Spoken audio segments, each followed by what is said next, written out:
अस्सलाम वालेकुम। उम्मीद करता हूँ फिट होंगे, बेहतरीन होंगे, अपनी लाइफ अच्छे से एंजॉय करोगे। हम तीनों की तरह देवों के देव महादेव एपिसोड 95 पार्ट 2 है। लाइक शेयर सब्सक्राइब कर दें। स्ट्रेट चलते हैं वीडियो की तरफ।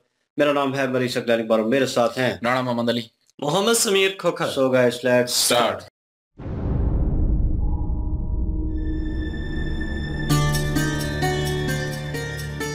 सती, क्या हुआ? तुम मिली शिव से? नहीं दीदी, मुझे तो मेरे भगवान मिल गए। आज मुझे इस बात की अनुभूति हो गई कि कमी शिव में नहीं, कमी तो मेरी सोच में थी। मैं इतनी असुरक्षित थी कि उनके प्रेम को पहचान ही नहीं पाई, समझ ही नहीं सकी। आज तक उन्होंने हर कार्य केवल मेरे हित के लिए किया और मैं उन्हें अपमानित करती रही। क्यों इतनी आवेग में थी? पहले क्यों नहीं समझ सकी कि सच्चा प्रेम तो केवल धैर्य से ही प्राप्त हो सकता है। मैं स्वार्थी दाक्षायणी केवल अपने बारे में सोचती रही, कभी ये नहीं सोचा कि उन पर क्या बीतेगी। परंतु आज उनसे मिलने के पश्चात मुझे ये विश्वास हो गया है कि वो मुझे लेने अवश्य आएंगे। आज कोई चिंता नहीं, मन में कोई द्वंद्व नहीं, कोई शंका नहीं, कोई भय नहीं, क्योंकि आज उनके साथ मुझे अपना भविष्य स्पष्ट दिख रहा है। सच सती? हाँ दीदी हाँ, आपको विश्वास नहीं हो रहा है ना? मुझे भी नहीं हो रहा। जानती है, आज मुझे ऐसा लग रहा है जैसे मेरे जीवन में कभी कोई दुख था ही नहीं। बस अब माँ और पिताजी की अनुमति लेनी होगी, पर उसके लिए मुझे पूरे परिवार का साथ चाहिए। हम तुम्हारे और शिव के साथ हैं सती।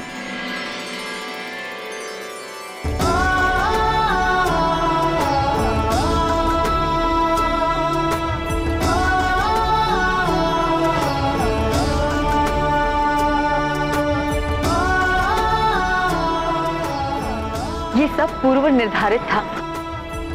महर्षि भृगु की गणना कहती है कि सती और शिव का विवाह निश्चित है, इसे कोई नहीं टाल सकता। तो किसी के विरोध का कोई महत्व ही क्या? सती, दोष हमारा था। तुम्हारी यातना को समझना तो दूर, हम सब उसका कारण ही बनते चले गए। मैं क्षमा कर दो। नहीं दीदी, ये कैसी बात कर रही हैं आप? हमें अभी पता चला सती कि जटा के रूप में वे शिव ही थे जिन्होंने तुम्हें वचन मुक्त करवाने के लिए इतना अपमान सहा। यहां तक कि उन्होंने स्वयं को अपमानित कराने के लिए अपनी वो मूर्ति भी बनाई। हम ही मूर्ख थे जो समझ नहीं पाए शिव को। मैं भी उन्हें कहां समझ पाई दीदी। अभी उन्हीं से मिलकर आ रही हूं। जानती है, जब मैंने उनसे कहा कि मुझे भी अपने साथ कैलाश ले चली, तो उन्होंने क्या कहा? उन्होंने कहा, एक पुत्री के लिए अपने कुल की मर्यादा की रक्षा करना परम धर्म है और अपने मां और पिताजी के विरुद्ध जाकर मैं उनसे विवाह करूं, ये उन्हें कदापि स्वीकार नहीं। निसंदेह शिव ने मर्यादा को स्थापित करने का महान कार्य किया है। तो विलंब कैसा? चलो हम पिताजी को सत्य बता देते हैं। नहीं दीदी नहीं, अभी नहीं। पहले मुझे मां से बात करनी होगी, उन्हें सत्य से अवगत कराना होगा। यदि मां मान गई तो कदाचित पिताजी भी मान जाएंगे।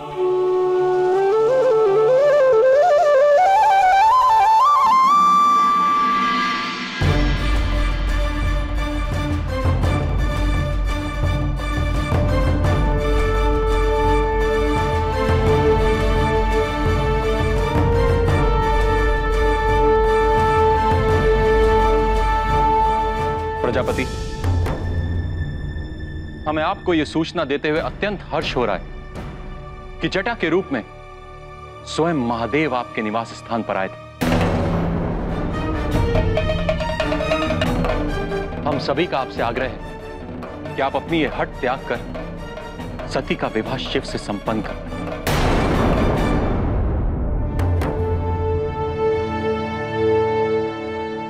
प्रजापति, ऋषि अत्रि ने जो कहा वो सत्य है। कदापि नहीं।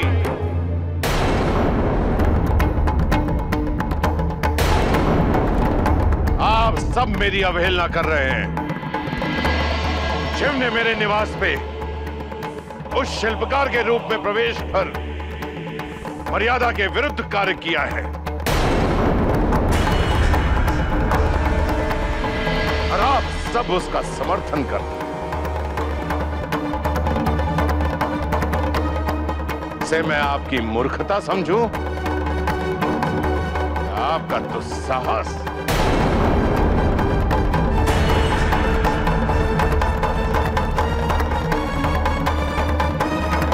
सती, तुमको शिव के बिना ही रहना होगा।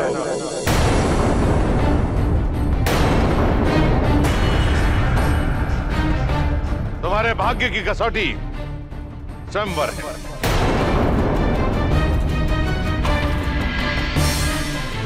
तुम्हें अपने लिए वर चुनना होगा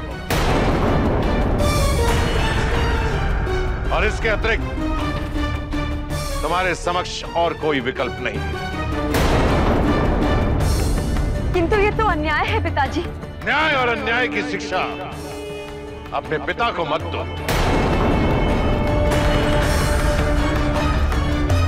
तुम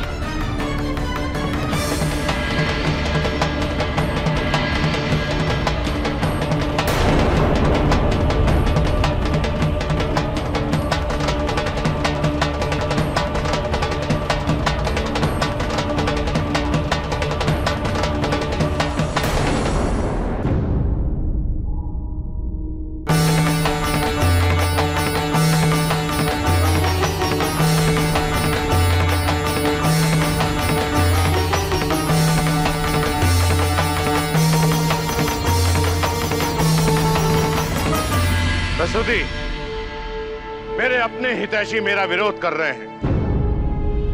समझाइए अपनी पुत्रियों को और अपने जमाताओं को।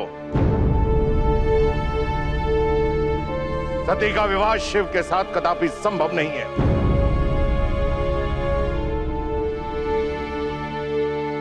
यदि संभव नहीं है स्वामी, तो संभव करना होगा।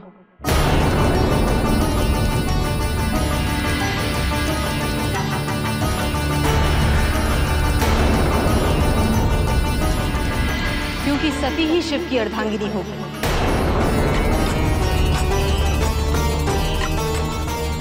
और इस बात का ज्ञान मुझे हो चुका है स्वामी।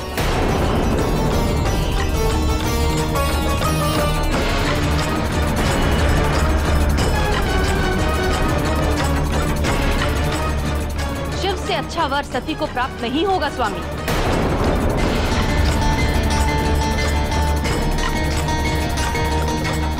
अब इस सत्य को स्वीकार करने के सिवा आपके पास और कोई विकल्प नहीं है स्वामी।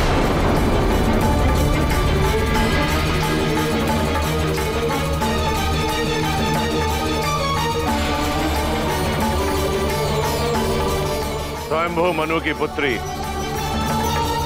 कभी भी अपने दायित्व को नहीं भूली थी, परंतु आज क्या हो गया? आज वो अपने कर्तव्य को कैसे भूल गई? मेरा कर्तव्य क्या है, इसका ज्ञान तो मुझे आज हुआ स्वामी। अपने दायित्व से अब तक चूकती रही, किंतु अब और नहीं, क्योंकि इस सत्य की अनुभूति मुझे हो चुकी है। पुत्री का विवाह और उसके सुखी जीवन की कामना तो हर माता पिता करते हैं। क्या आप नहीं चाहते कि आपकी सती सुखी हो? स्वामी, सती शिव के बिना अधूरी है। शिव की पूर्ति उसके जीवन में कोई नहीं कर सकता स्वामी।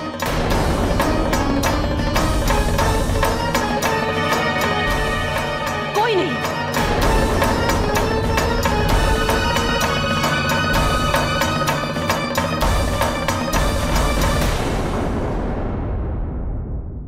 आया मजा जी। इंटरेस्टिंग।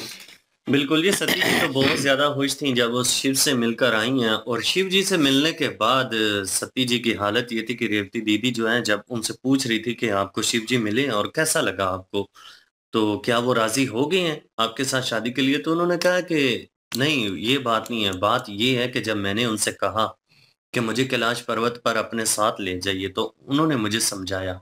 उन्होंने कहा कि आपके माँ-बाप की जो इज़्ज़त की ज़िम्मेदारी है, वो आपके सर पर है, और मैं कभी भी नहीं चाहूँगा कि आप अपने माँ-बाप की खिलाफ़वर्ज़ी करके मेरे साथ चलें और उनके साथ नाइंसाफ़ी करें, उनकी इज़्ज़त के ऊपर आँच आए। आप एक बड़े घराने से ताल्लुक़ रखती हैं और आपके घर की जो इज़्ज़त और जो एहतराम है, मैं चाहता हूँ वो कायम रहे। अगर आपके माँ-बाप की इजाज़त ना हो तो मैं कभी भी आपको स्वीकार नहीं करूँगा।